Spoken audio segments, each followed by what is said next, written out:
Ladies and gentlemen, it's a chess show on Pod TV. My name is Sasha Starr, and today we have guests, Professor Ken Regan. Welcome to the show, Ken. Hello, thank you very much for having me on again.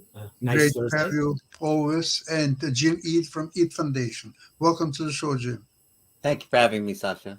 Great to have you. So we are witnessing now the essentially a new chess reality is coming upon us. It's when the high class tournaments are almost daily on our computer screens, TV screens, any other screens, and we are enjoying free of charge top tournaments with top commentators.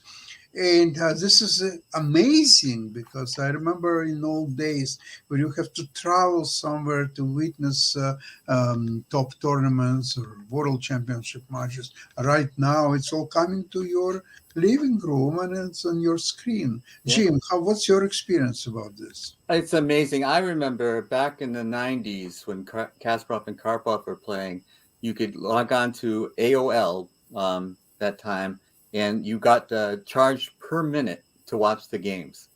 So we've come a long way, baby.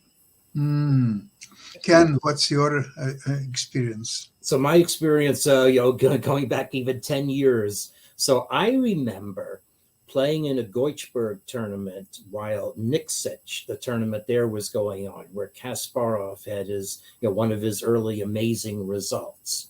And so there were bulletins. So Goichberg or one of his staff would just write, here's what happened in this round. Kasparov won going away. So just, paste these little notes up during the games that you see. No internet at that point. Right. Mind you, it was 10 years after the PBS broadcast of the World Championship match, but that was it. Whereas now we have a summer where Mark Crowther at the Weekend Chess said, I'm going over 10,000 games, which is, even if you subtract out the fact that he now covers Title Tuesdays, and that's 4,000, that's still a bumper crop, even by his standards of 5 or so years ago. Yes. So that, it's been a very dense packed chess summer. Emil Sutovsky has hailed it on the FIDE Twitter channel. So good to see chess rebounding with a vengeance out of the pandemic. And it is just fun to watch. I must say, I've been busy enough that I've not followed the broadcasts. I mean, I was meeting with someone from China this morning, and then just as the last game of today's Rapid finished, so I grabbed the games and put them up. I've come back from a class, so I haven't even parsed them yet. So you would like to show us something? I will show you. Yeah, I will show you a game by the winner against one of the new up-and-coming Indian meteors, Arjun Erigaisi. So this was a powerful display by Maxime Vachier-Lagrave, one of the slightly older generation. I remember when he was the new guys on the block, and we were really following him, because he was the first really strong player from France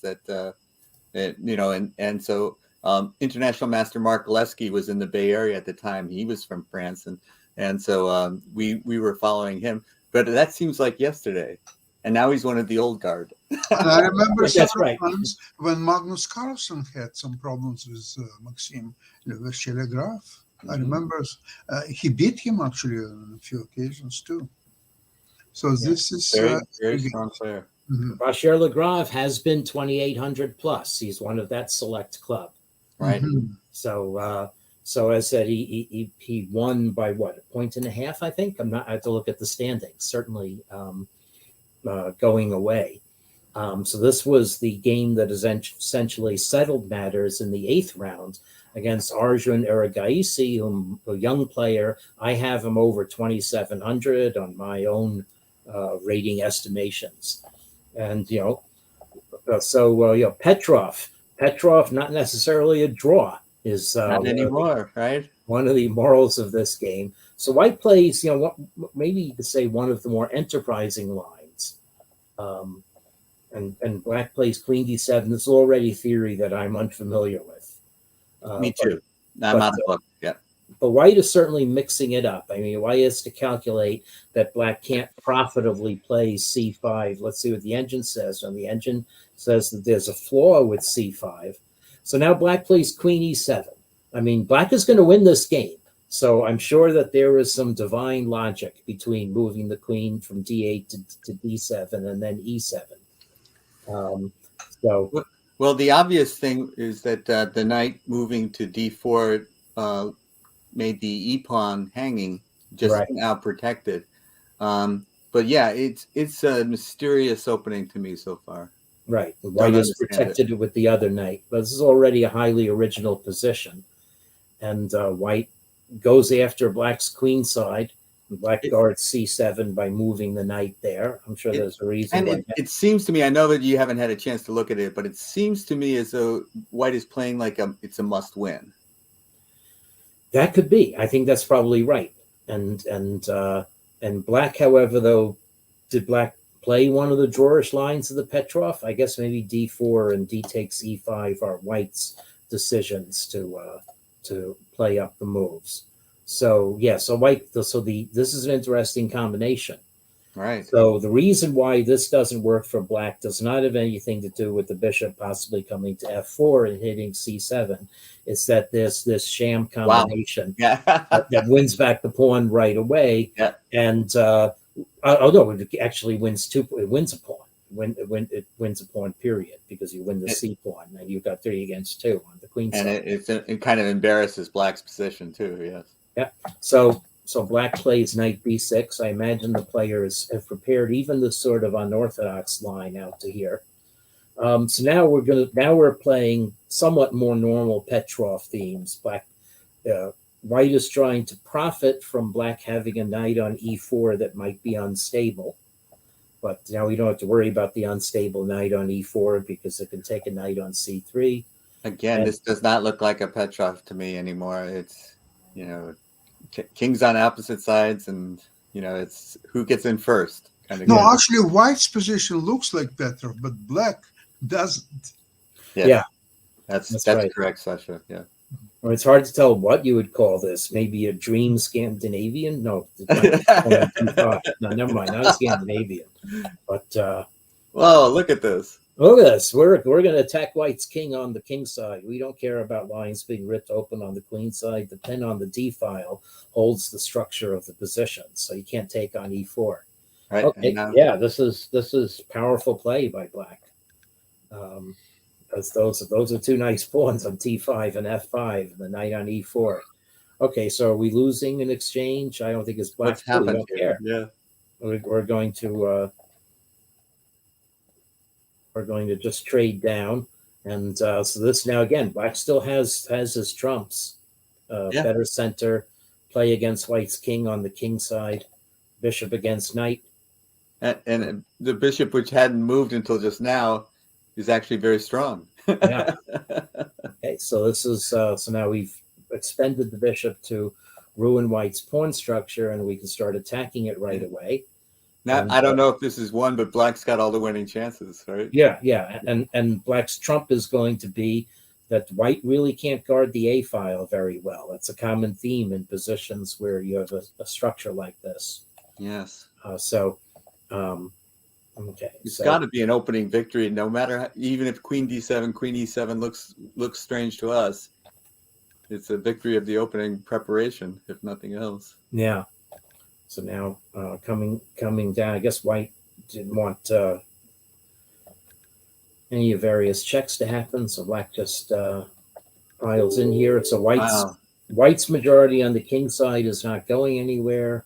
White's on his heels, so now black is going to start invading on the A file. So this is a theme worth knowing. Okay. So actually it says that the engine's telling us that white had a chance to hold just by getting into the center and ignoring what black was doing. I'm glad that you pointed out the weakness on the A file, because that wasn't obvious to me until you mentioned it. Mm-hmm. It's something I've played against e4, e5. I often played as white the variation where you double black c pawns with bishop, b5 takes c6. Right. and then or try to plant a knight on c5 and push. So I've had that position in my mindset. The colors reversed. Yeah. Right. So anyway, so a4. So there's a very nice thing that's going to happen. So now black attacks on the king side. So white should have taken time for king f2 so as to be able to defend. Yes, you can king see side that as now. well. That So now wasn't this clear is- to me either, but now it is. Yeah. Yeah. So now this is just going to fall apart for Right.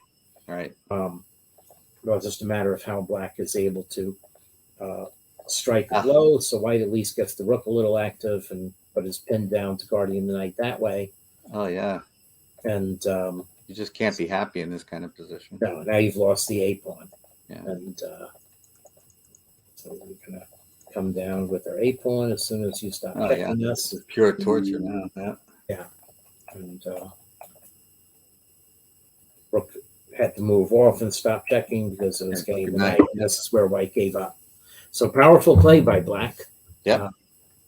Very instructive game, and not the kind of game that I'm familiar with. The opening, it was out of my, territory right away.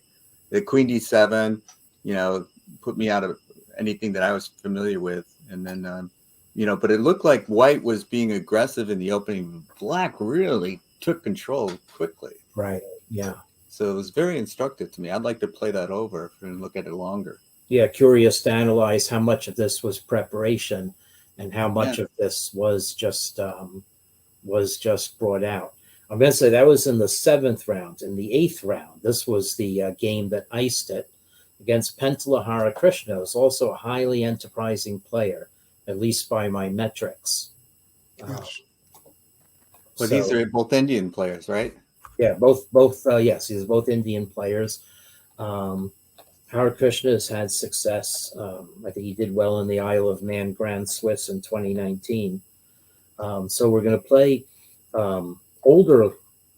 play the Berlin, where this sort of game often peters out to a draw because pieces just get exchanged along Right. the e-file. Right. Symmetrical pawn structure. Right. Right. Very So- important to point out.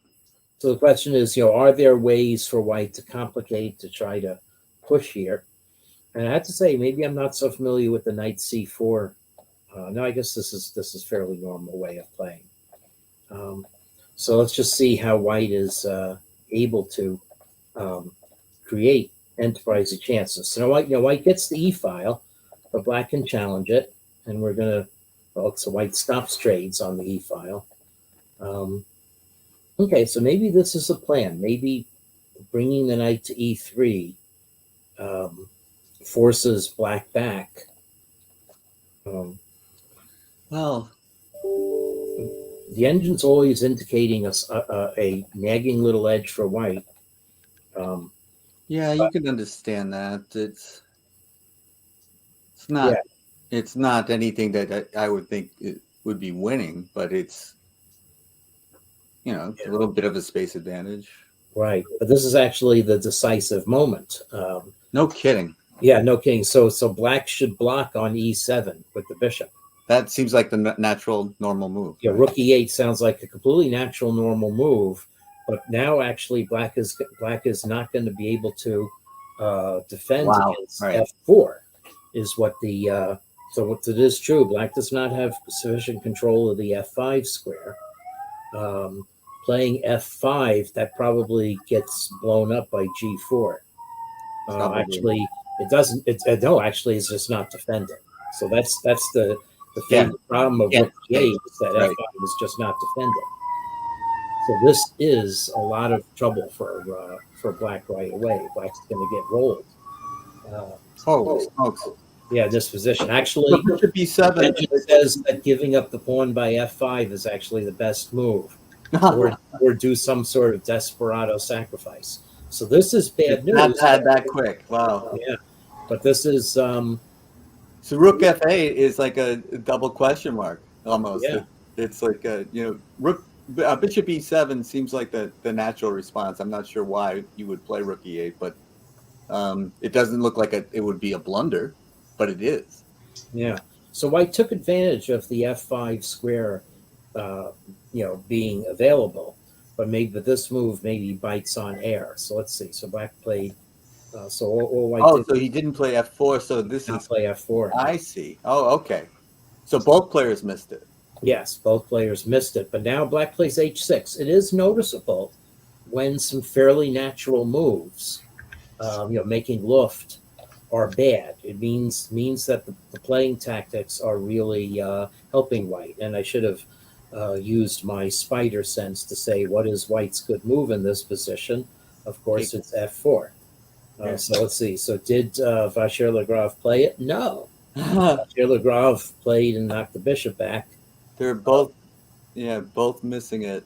Yeah, and the move that black should have played was bishop E7 to get rid of the bone in his throat. Right. It seems D6. like clearly once the bishop went to D6, I want to get rid of it, right? Yeah. Bishop went to H4. I guess that's trying to provoke G3, so that H3. Boy, so anyway, so Queen F1. I bet F4 was effective. No, actually, Rook E3 was the move now. Well, it's this position has devolved a lot into tactics. With F4, you would have said strategy. Okay, so black plays to F5. My goodness. Okay, so hoping to attack white's king, but I'm sure this is a miscalculation.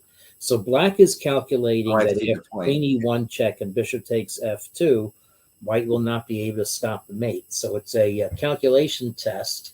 Can you find the move that stops mate? And you know what it is? This is really a very great test. So let's see if I'm right. I'm not going to scroll down. I'm not going to play ahead. So white captures on E8 and then captures on F5.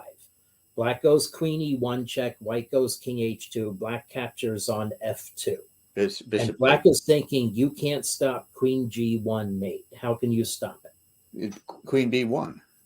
Not queen. Yeah, queen B1, you said? Yes. Yes, that is correct.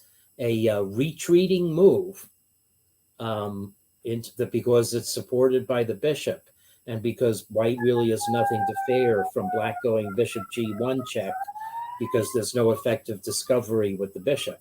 And so it's important to point out that bishop to G3 is denied by the knight on H5. Right. That's right. Yes. And the bishop on D6. So it's not going to. Oh, that's true, too. Yes. That was never a threat. Right. So this actually happened. And this is probably what Pental Bihari Krishna just didn't appreciate was that queen B1 really is a squelch of his tactics. Right. So I said bishop G1 check, king H1. And now there's nothing black can do. Just trade queens and resign is what the computer was saying. So black kept the queen on, but now white's pieces come back. There's no attack. Yeah. And after a little bit more of scuffling, black. Well, I guess it's blitzing. So you play on in this type of position, I guess. Yeah, it's fast chess after all. Right. Now you're getting mated, you're losing stuff. Then you resign. Okay. So interesting, the test of chess vision, the sort of thing, find white's move that squelches the attack. It's queen stepping backwards. Yeah, we've talked before about this, but those retreats can be blind spots. Right. And that's absolutely reflected in my data. Always. So when I run my program, let's see if I can. Let me get it. I'll have to share my screen differently to get an example. But I know I can show this from the Serbian Open. So VIIRSES. Let's see. Do I have Serbian Open data separately? No.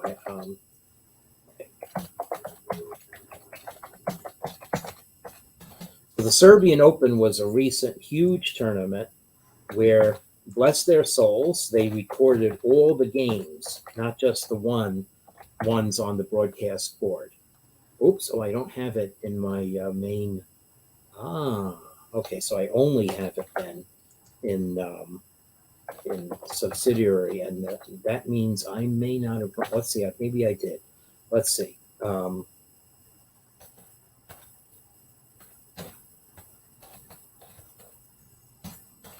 Okay, so there I only have the Olympiad. I have to find it. Wait a second. So sorry. That's okay.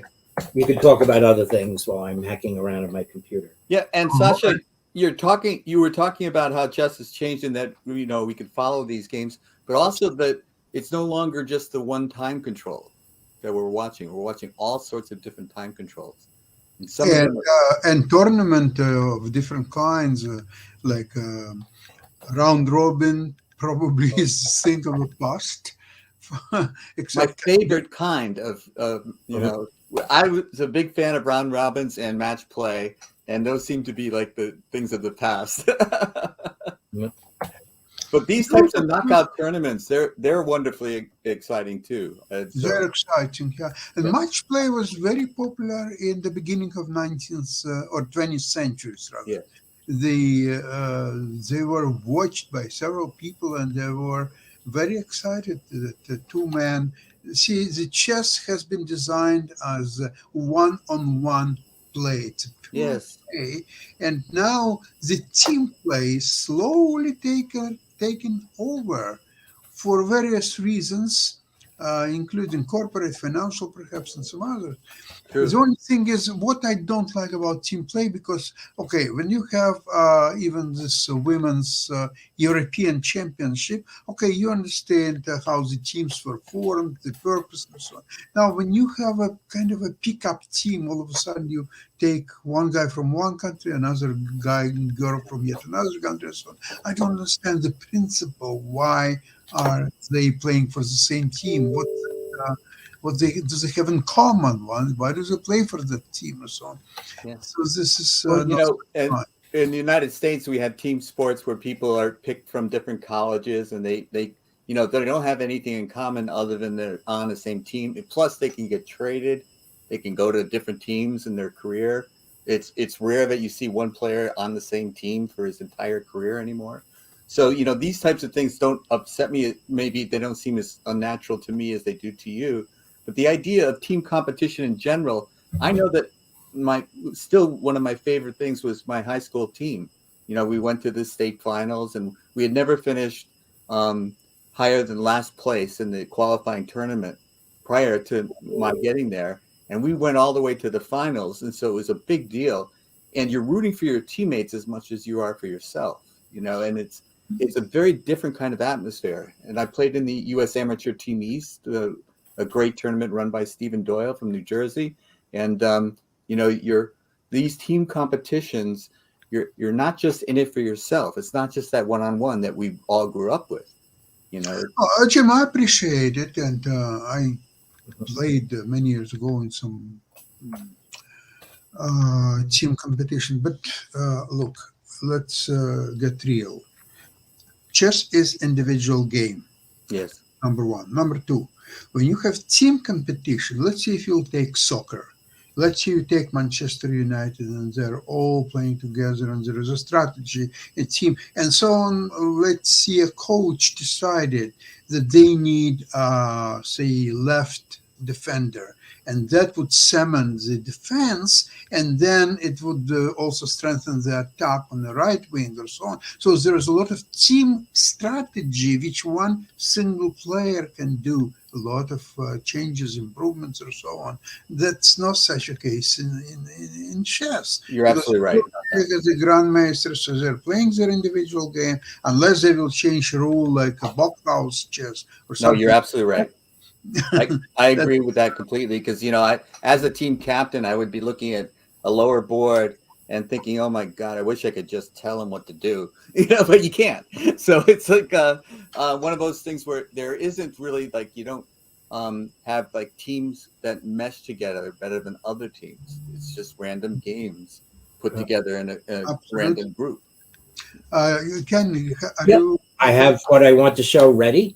Okay, ready. So what I'm going to show is my fit of the Serbian Open, and then a breakdown of statistics that comes from it.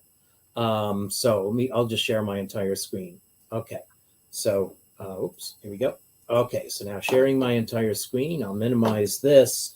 So this now is, I'm actually running my program with Stockfish 11 as the basis. So I fit all of the almost 1,000 games of the Serbian Open with my standard settings, filtering out positions where one side was already ahead more than 4 pawns. It's not an exact fit. I think there's one little difference, but it's close. Like, fitting that they match 47.50. This is the average center pawn loss over here. So it's a fairly close fit. Now, down here, I have various statistics, so categories of move. And what this is my model is making a projection based on the fit of the players in the Serbian Open, and then you look at their actual performance. And what's important to me, for instance, is that on various categories of errors of the position, or whether one side is ahead or behind, that my scores are fairly close to zero, fairly close to expectation. So this is a well-balanced fit as well. But now I get into other categories, and there are three invariants. So there are three categories where human tendency differs from the projection of my model, even on fits where other categories are close to expectation. So one is that players love to move their knights. Okay, we make many more knight moves. So my model says projecting 21% moves made with the knights, we actually made 24.5. So that's always, I get a high Z score for knights. Another category where I always get a high Z score is capture moves. Computers play longer and they don't chop wood as much when they play each other. Humans like to cause crises and resolve positions quicker than more thoughtful play might project. And this is even when computers are trying to project human play. So this is, but then the other one that shows a classic thing is we like to make advancing moves. So 25 standard deviations in favor of making advancing moves, and good retreating moves are hard to find. And I said, this is not necessarily even projecting whether the best move is a retreat move. It's just that my model is ignorant of the geometry of the chessboard or the identity of the pieces. It's pure and unbiased. So even relative to my model's projection of what you would do if you were just unbiased according to the value, we're almost 19 standard deviations under finding retreating moves. Now, Ken, all of this seems intuitively obvious to me. 2 out of 3 of this seems intuitively obvious to me. The data backing it up is very impressive. But I don't understand. Well, let me say that the knight moves, I can understand, like, people want to capture, they want to simplify positions, that the computers don't care if it's complicated because they're going to do the number crunching. And we've just talked about finding retreating moves is sometimes difficult. So we do press forward rather than consider retreats. I understand that. But why would we care be so tempted by knight moves? It's interesting to me. Well, there was one. So I follow Anish Giri on Twitter, and I think he had recently, and I had to check, something where he's saying your favorite piece for a situation, but not the knight, because obviously everyone likes the knights. So there are, if you just read social media opinions like that. So I'll tell you the history of this. So in 2009, when I was beginning this work, the Hungarian-American computer scientist Mario Szegedy, very famous, was there. We were on Barbados. And he said, I play over games by my compatriot Judith Polgar, and it seems like she really likes to move her knights. So is this, a specialty with her? Can you tell me what the model you're developing? And the next time we met in 2014, I reported it's not just Judith Polgar. Everybody likes to move their knights. That's so if I want to just generate some treat fun, I'll say, think of the movie Equus, which is about fascination with the horses, male as well as female. So when I first started playing chess, I was attracted to the Nimzo Indian with pinning the knight on c3. As black, I played either the Winawer, the French, or the McCutcheon, which was pinning the knight on c3. So, I always wanted to eliminate my opponent's knights right from the beginning of playing chess. And I never understood why, but that's what appealed to me. I liked having my knights and my opponent's not having their knights. But everyone was telling me the two bishops are an advantage. Right. And I couldn't get that. I never was able to really straighten that out of my mind. I know the two bishops are an advantage in more positions than the knights are. Yeah, but in order to use knights, you have to move them. Bishops, you can just place them in the corner and let them sit, let them rake. So, but correct. you remember in one of the previous programs, we analyzed a couple of games where there was a two knights advantage instead of bishops. Both games went right after the other. That was the theme of that. If you remember the third match game of Spassky Fischer, where Fischer had black pieces, and he had a dominating queen and knight against Spassky's queen and bishop, and Spassky was destroyed in very few moves. It was also coming from Nimzowitsch defense. I have actually one club player here in Toronto. He's about master strength. He's playing with the black against d4. He's playing e6, knight f6, e6, knight c3, bishop b4. And even if white has playing knight f3 or e3, he takes on c3 right away. He's not waiting for a3 move. He's taking right away because he developed certain understanding of this position.